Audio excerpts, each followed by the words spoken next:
Bon matin à tous. Ici Sophie, praticienne Reiki Tianchi, consultante pour les gens, pour les aider à améliorer leur parcours, leur chemin finalement. Et je vais partager ici, parce que là, je viens d'arriver sur ma page, comme je fais à tous les jours. Je vais partager ça sur ma page perso. Voilà. Bon, j'ai pas de gens avec moi, mais c'est pas grave parce que je vois que les gens se présentent aussi après, par la suite, lorsque la vidéo, c'est peut-être l'heure qui correspond moins, sauf que je veux les faire quand même le matin, à part les fins de semaine où c'est un petit peu plus tard que 7h ou 7h30. Dans la semaine, ben, j'aime ça le faire le matin pour que vous ayez toute la journée, que lorsque vous la voyez, bien sûr, vous pouvez disposer de la journée pour pouvoir y penser puis voir avec vous si ça a une résonance ou non. Donc, pour la carte d'hier, qui était « Je décide de vérifier comment je me sens à l'idée d'être seule durant les dernières années de ma vie.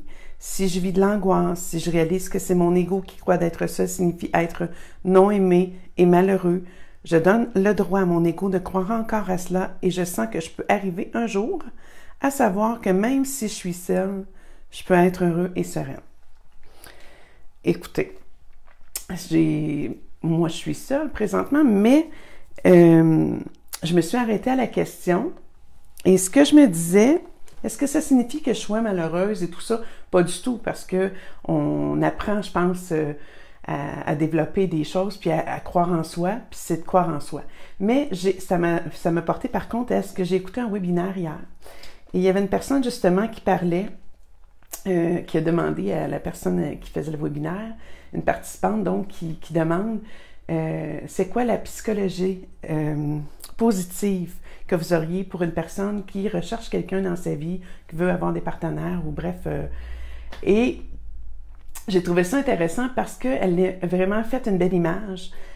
Puis j'ai aimé, puis je vais vous la partager parce que je trouve que ça a un impact, puis ça peut être intéressant. Elle dit, lorsque tu vas peinturer, elle dit souvent on va mettre une couche de primer, hein, pour qu'ensuite on prépare la surface à recevoir la peinture, pour que la peinture ait sa vraie couleur, elle resplendissante, puis qu'elle soit belle, puis qu'elle ait vraiment la vraie couleur, pour pas qu'elle ait la couleur de ce qui était déjà là auparavant. Donc, elle dit, moi, j'appelle ça que je me prime. Et j'ai aimé ça, cette vision-là, parce que dans le sens, c'est ce qu'elle disait, c'est qu'elle se prépare à. Donc, elle dit, je prépare toute ma façon d'être dans ce que je suis, tous les jours, je me prépare à recevoir cette personne-là dans ma vie. Donc, c'est un peu ce qu'on entend de temps en temps. Je focus. Où je mets mon focus, c'est vers ça c'est ce que je vais attirer. Donc, c'est un petit peu ça. Si je crois que je suis pas faite pour aller avec quelqu'un ou que je mérite pas quelqu'un ou que c'est sûr que je vais angoisser au niveau d'être seule, puis que je vais avoir la blessure d'abandon, s'il y en a pour certains qui c'est là, parce que c'était la question aussi, qui était question de ça, de la blessure de l'abandon. Donc, si pour moi, j'ai cette blessure-là, mais si je change ce mindset-là et que je me donne le droit d'avoir quelqu'un dans ma vie, puis que je me prépare à ça, puis que je fais en sorte, et c'est sûr que je pose des actions, bien entendu, j'attendrai pas dans mon salon, comme on dit, hein? Donc, je vais poser des actions par rapport à aller à des rencontres ou aller dans des endroits. Et je crois beaucoup, moi, personnellement, je suis à la bonne place au bon moment, puis je demande à la source, au grand plan aussi, de me présenter les bonnes personnes sur mon chemin, que j'ai à rencontrer, que j'ai à croiser pour aider à mon évolution. Donc, pour les gens, j'ai envie de dire, qui ont cette blessure-là, c'est de changer notre mindset, d'en être conscient. Si on a une peur, juste à l'idée de penser, si je me retrouve seule pour finir ma vie, ou si je suis seule pour encore une période de temps, qu'est-ce que ça génère en dedans de moi?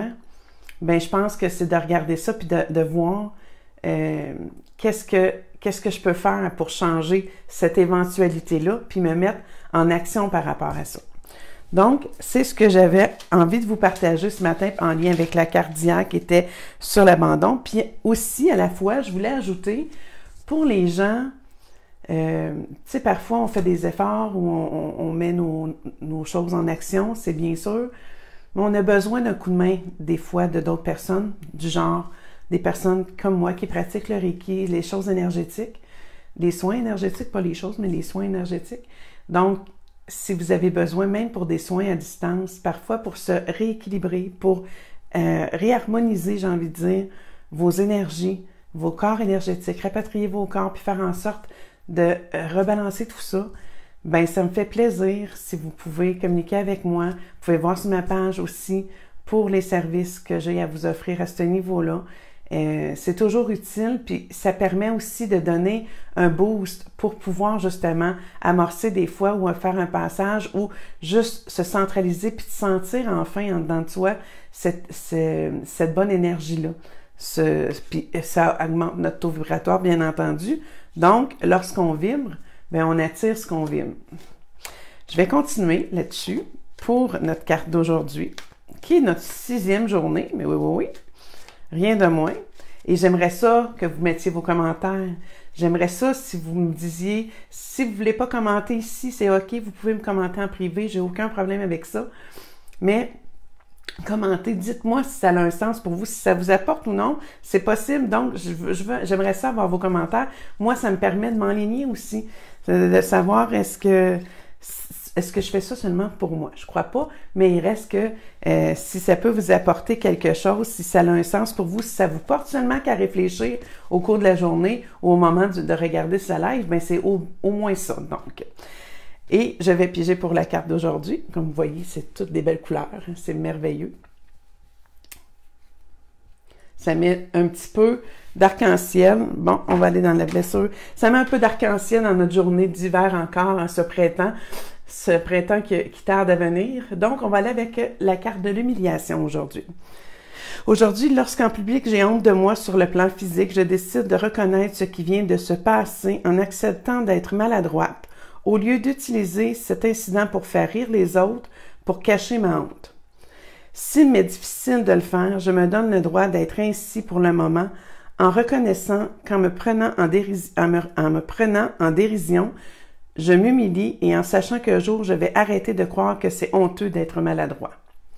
Donc, ce que je peux dire là-dessus, c'est que je décide d'accepter ma différence, d'accepter que je suis qui je suis, de reconnaître que des fois, on peut être maladroit dans certaines façons de s'exprimer aussi, dans notre façon d'être, puis ça fait partie de la vie. On peut pas être toujours parfait, c'est impossible.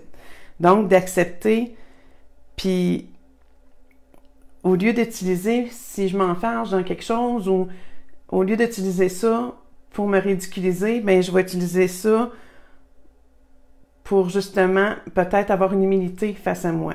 Puis souvent, ça nous ramène, notre blessure d'humiliation qu'elle peut nous ramener, c'est que souvent, peut-être, on avait dans notre enfance des sœurs, des frères qui riaient de nous quand on était plutôt maladroit ou qui s'étaient beaucoup, on portait comment je dirais bien ça? Ça nous portait à avoir honte de nous. Puis ça amène la blessure de l'humiliation, puis ça la réveille quand il arrive des choses comme ça aujourd'hui, même quand on est adulte, ça vient réveiller cette blessure-là. Donc, c'est d'en prendre conscience, puis de la transcender, puis de dire, OK, je sais d'où ça vient. Qu'est-ce que je peux changer aujourd'hui pour éviter que cette blessure-là prenne de l'ampleur, pour que cette blessure-là ne soit pas la blessure qui mène mes émotions ou mon passage présentement, mais je peux l'enrayer à ce moment-là. Donc, j'espère que j'ai été claire. Je pense que j'ai cherché un petit peu mes mots aujourd'hui. Il y a des journées comme ça, donc je dois accepter que c'est pas toujours parfait, moi aussi. Donc, je vous dis, passez une belle journée, puis on se voit demain. Bye bye.